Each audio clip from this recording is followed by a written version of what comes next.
సరే పిల్లలారా, ఈరోజు మనం ఫిజిక్స్లో చాలా ముఖ్యమైన ఆసక్తికరమైన ప్రయాణం మొదలుపెడుతున్నాం. ఈ ప్రయాణం పేరు మోషన్, చలనం. ఇది ఒక కథలాంటిది, మన చుట్టూ ప్రతిక్షణం జరిగే కథ. భాగం 1. కథకు పరిచయం. Introduction to kinematics. ఈ కథలో మన హీరో పేరు మోషన్. మోషన్ అంటే ఏమిటి? సింపుల్.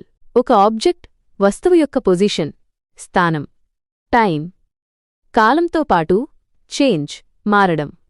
మీరు ఇప్పుడు ఇంట్లో ఉన్నారు, 10 నిమిషాల తర్వాత కాలేజీలో ఉన్నారు. అంటే మీ పొజిషన్ మారింది, కాబట్టి మీరు మోషన్లో ఉన్నట్లే. ఈ కథను చదివే శాస్త్రాన్ని కైనమాటిక్స్ అంటారు. కైనమాటిక్స్ అంటే మోషన్ యొక్క స్టడీ.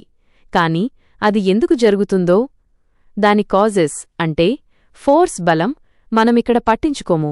కేవలం ఎలా జరుగుతుందో మాత్రమే చూస్తాం. ఈ చాప్టర్లో మనం రెక్టిలీనియర్ మోషన్ అంటే ఒకే స్ట్రెయిట్ లైన్, సరళ రేఖపై జరిగే మోషన్ గురించి తెలుసుకుంటాం. భాగం 2. కథలోని పాత్రలు. 2 అన్నదమ్ములు, స్కేలార్స్ వర్సెస్ వెక్టర్స్. ఈ కథలో మనకు 2 ముఖ్యమైన అన్నదమ్ములు పరిచయమవుతారు. వాళ్ల మధ్య ఒక చిన్న తేడా ఉంది, అది చాలా ముఖ్యం. 1. పెద్ద అన్న, డిస్టెన్స్, దూరం. ఇతను ఒక స్కేలార్. స్కేలర్ అంటే దానికి కేవలం మ్యాగ్నిట్యూడ్, విలువ లేదా పరిమాణం మాత్రమే ఉంటుంది. డైరెక్షన్, దిశతో సంబంధం లేదు. డిస్టెన్స్ అంటే మీరు నిజంగా ప్రయాణించిన యాక్చువల్ పాత్, నిజమైన మార్గం యొక్క మొత్తం లెంత్, పొడవు. మీరు మీ ఇంటి నుండి షాపుకు సందులు తిరుగుతూ 2 కిలోమీటర్లు నడిస్తే ఆ 2 కిలోమీటర్లు మీ డిస్టెన్స్. మీరు ఏ దిశలో వెళ్లారు అనేది ఇక్కడ ముఖ్యం కాదు. అలాగే స్పీడ్, వేగం కూడా ఒక స్కేలార్. ఇది ఎంత ఫాస్ట్గా వెళ్తున్నారు అని మాత్రమే చెబుతుంది, ఏ దిక్కుకు వెళ్తున్నారో చెప్పదు. స్పీడ్ ఎప్పుడూ పాజిటివ్గానే ఉంటుంది. 2. తమ్ముడు, డిస్ప్లేస్మెంట్, స్థానభ్రంశం. ఇతను ఒక వెక్టర్. వెక్టర్ అంటే దానికి మ్యాగ్నిట్యూడ్, విలువ మరియు డైరెక్షన్, దిశ రెండూ ఉంటాయి. డైరెక్షన్ చాలా ముఖ్యం. డిస్ప్లేస్మెంట్ అంటే మీ ఫైనల్ పొజిషన్, చివరి స్థానం, మైనస్ ఇనీషియల్ పొజిషన్, ప్రారంభ స్థానం. ఇంకోలా చెప్పాలంటే మీ స్టార్టింగ్ పాయింట్కి ఎండింగ్ పాయింట్కి మధ్య ఉన్న షార్టెస్ట్ పాత్, అతి దగ్గరి, తిన్నని మార్గం. స్లైడ్ 3లోని ఉదాహరణ చూద్దాం. రోహిత్ 2 కిలోమీటర్లు ఈస్ట్ వెళ్లాడు. అతని డిస్టెన్స్ 2 కిలోమీటర్లు, డిస్ప్లేస్మెంట్ 2 కిలోమీటర్లు ఈస్ట్ వైపు. కాని సీమ 1 కిలోమీటరు వెస్ట్ వెళ్లి మళ్లీ 1 కిలోమీటరు వెనక్కి ఈస్ట్ నడిచింది. ఆమె నడిచిన మొత్తం డిస్టెన్స్ సమానము 1 కిలోమీటరు ప్లస్ 1 కిలోమీటరు సమానము 2 కిలోమీటర్లు. కాని ఆమె డిస్ప్లేస్మెంట్, ఆమె ఎక్కడ మొదలుపెట్టిందో అక్కడికే తిరిగి వచ్చింది, back home. So final position సమానము ఇనీషియల్ పొజిషన్. కాబట్టి ఆమె డిస్ప్లేస్మెంట్ సమానము 0, 0. చూశారా, డైరెక్షన్ మారడం వల్ల డిస్ప్లేస్మెంట్ ఎలా 0 అయిపోయిందో. అలాగే వెలాసిటీ, వడి, ఒక వెక్టర్. ఇది ఎంత ఫాస్ట్గా వెళ్తున్నారు మరియు ఏ డైరెక్షన్లో వెళ్తున్నారో కూడా చెబుతుంది. భాగం 3. నిలకడగా సాగే ప్రయాణం, యూనిఫామ్ మోషన్. కథలో కొన్నిసార్లు మన హీరో, ఆబ్జెక్ట్ చాలా ప్రశాంతంగా, ఏ మార్పు లేకుండా ప్రయాణిస్తాడు. దాన్నే యూనిఫామ్ మోషన్ అంటాం.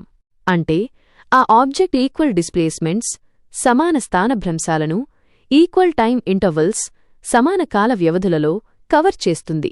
సింపుల్గా చెప్పాలంటే ఆబ్జెక్ట్ కాన్స్టెంట్ వెలాసిటీ, స్థిరమైన వడితో ఒకే స్ట్రెయిట్ లైన్లో వెళుతుంది. ఉదాహరణకు, ఒక హైవేపై కారును 60 కిలోగంటకు మైళ్ళు వేగంతో స్పీడ్ పెంచకుండా, తగ్గించకుండా తిన్నగా నడపడం. దీనిని మనం పొజిషన్ టైమ్ గ్రాఫ్, స్థానం, కాలం గ్రాఫ్ గీస్తే అది ఎప్పుడూ ఒక స్ట్రెయిట్ లైన్లా వస్తుంది. ఆ లైన్ యొక్క స్లోప్, వాలు మనకు వెలాసిటీని ఇస్తుంది. భాగం 4. వేగం పుంజుకున్న కథ, నాన్ యూనిఫామ్ మోషన్ మరియు యాక్సెలరేషన్. కాని నిజ జీవితంలో ప్రయాణం ఎప్పుడూ ఒకేలా ఉండదు కదా. మనం స్కూటర్ స్టార్ట్ చేస్తాం, స్పీడింగ్ అప్, బ్రేక్ వేస్తాం, స్లోయింగ్ డౌన్. ఇలాంటప్పుడు దాన్ని నాన్ యూనిఫామ్ మోషన్ అంటాం. ఇలాంటప్పుడు పొజిషన్ టైమ్ గ్రాఫ్ గీస్తే అది స్ట్రేట్ లైన్లా రాదు, ఒక కర్వ్, వక్రరేఖలా వస్తుంది. మరి ఇలాంటప్పుడు వెలాసిటీ ఎలా కనుక్కోవడం? ఇక్కడే మనకు యాక్సెలరేషన్, త్వరణం అనే కొత్త పాత్ర పరిచయమవుతుంది. యాక్సెలరేషన్ అంటే rate of change of velocity. అంటే మీ వెలాసిటీ ఎంత త్వరగా మారుతోందో చెప్పేదే యాక్సెలరేషన్. ఫార్ములా a_avg సమానము frock delta v delta t, అంటే వెలాసిటీలో చేంజ్ బై టైంలో చేంజ్. దీని unit some velocity 2. Uniform acceleration, ఒకవేళ మీ వెలాసిటీ ఒకే రేట్లో, ఉదాహరణకు ప్రతి సెకనుకు 2 సెకనుకు మీటర్లు చొప్పున పెరుగుతుంటే దాన్ని యూనిఫార్మ్ యాక్సెలరేషన్ అంటాం. దీని వెలాసిటీ టైమ్ గ్రాఫ్ గీస్తే అది ఒక స్ట్రెయిట్ లైన్ వస్తుంది. ఆ లైన్ యొక్క స్లోప్ మనకు యాక్సెలరేషన్ని ఇస్తుంది.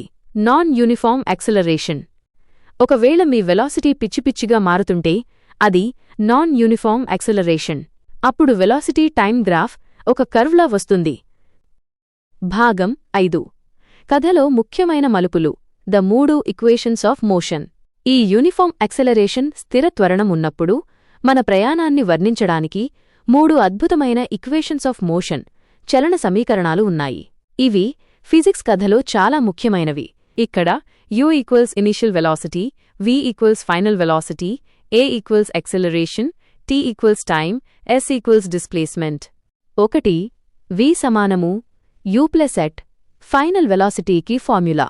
2 s సమానము ut plus frac 1 2 at caret 2 డిస్ప్లేస్మెంట్కి ఫార్ములా.